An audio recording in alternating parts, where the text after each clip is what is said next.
Hi friends, Tamil ನಟ ಸೂರ್ಯ ಮತ್ತು Mamitha Baiju ನಟಿಸಿರುವ lucky Bhaskar movie ಖ್ಯಾತಿಯ ವೆಂಕಿ ಅಟ್ಲು ನಿರ್ದೇಶನದ Vishwanath and sons movie theatre ನಲ್ಲಿ ಅದ್ದೂರಿಯಾಗಿ ಇಂದು ರಿಲೀಸ್ ಆಗಿದೆ.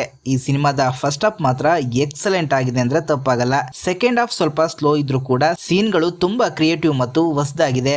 ಸೆಕೆಂಡ್ ಹಾಫ್ ಪೂರ್ತಿ family emotions and human values ಮೇಲೆ ಸಾಗುತ್ತೆ. ಇನ್ನು ಮಾಸ್ ಆಡಿಯನ್ಸ್ ಗಿಂತ ಕ್ಲಾಸ್ ಮತ್ತು ಫ್ಯಾಮಿಲಿ ಆಡಿಯನ್ಸ್ ಗೆ ಇದು ಪರ್ಫೆಕ್ಟ್ ಸಿನಿಮಾ.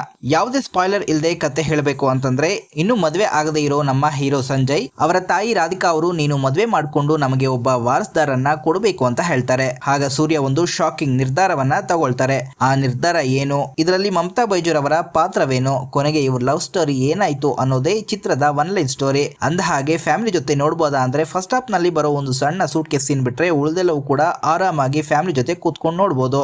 ಇನ್ನು ಸಿನಿಮಾದ ಪ್ಲಸ್ ಪಾಯಿಂಟ್ಸ್ ನೋಡೋದಾದ್ರೆ ಫಸ್ಟ್ ಹಾಫ್ ಅಲ್ಲಿ ಬರೋ ತಂದೆ ಮಗನ ಎಮೋಷನಲ್ ಸೀನ್ ಹಾಗೂ ಸೆಕೆಂಡ್ ಹಾಫ್ ಅಲ್ಲಿ ಬರೋ ಮದರ್ ಸೆಂಟಿಮೆಂಟ್ ಸೀನ್. ಸೂರ್ಯ ಅವರ ಆಕ್ಟಿಂಗ್ ನಿಜಕ್ಕೂ ಕಣ್ಣಲ್ಲಿ ನಿರ್ಧರಿಸುತ್ತೆ. ಡೈರೆಕ್ಟರ್ ವೆಂಕಿ ಅಟ್ಲೂರಿರವರು ಸೂರ್ಯರವರಿಂದ ಬೆಸ್ಟ್ ಪರ್ಫಾರ್ಮೆನ್ಸ್ ಅನ್ನ ತೆಗೆಸಿದ್ದಾರೆ. ಇನ್ನು ಫಸ್ಟ್ ಹಾಫ್ ಅಲ್ಲಿ ಡೈಲಾಗ್ಸ್ ಎಲ್ಲೂ ಲ್ಯಾಗ್ ಅನ್ಸಲ್ಲ. ಸಿಚುವೇಶನ್ ಗೆ ತಕ್ಕಂತೆ ಮೀನಿಂಗ್ ಫುಲ್ ಡೈಲಾಗ್ಸ್ ಬರ್ತಾನೆ ಇರ್ತವೆ.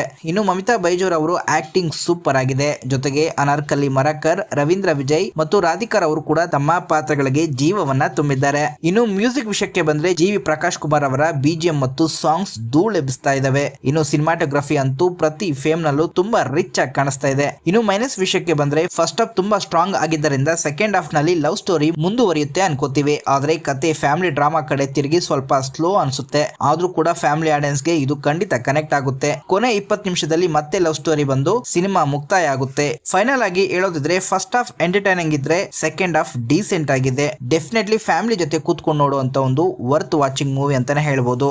ನನ್ನ ರೇಟಿಂಗ್, ಇದು ನನ್ನ ಒಪಿನಿಯನ್, 5 ಸ್ಟಾರ್ಗೆ 3.5 ಸ್ಟಾರ್. ನೀವು ಈ ಸಿನಿಮಾ ನೋಡಿದ್ರೆ ನಿಮ್ಗೆ ಹೇಗ್ ಅನಿಸ್ತು ಅಂತ ಕೆಳಗೆ ಕಮೆಂಟ್ ಮಾಡಿ ತಿಳಿಸಿ. ಈ ವಿಡಿಯೋ ಇಷ್ಟ ಆಗಿದ್ರೆ ಲೈಕ್ ಮಾಡಿ, ಶೇರ್ ಮಾಡಿ ಮತ್ತು ಇಂಥದ್ದೇ ಜೆನ್ಯೂನ್ ರಿವ್ಯೂಸ್ ಗಾಗಿ ನಮ್ಮ ಚಾನಲ್ ಅನ್ನ ಸಬ್ಸ್ಕ್ರೈಬ್ ಆಗೋದನ್ನ ಮರಿಬೇಡಿ. Thank you.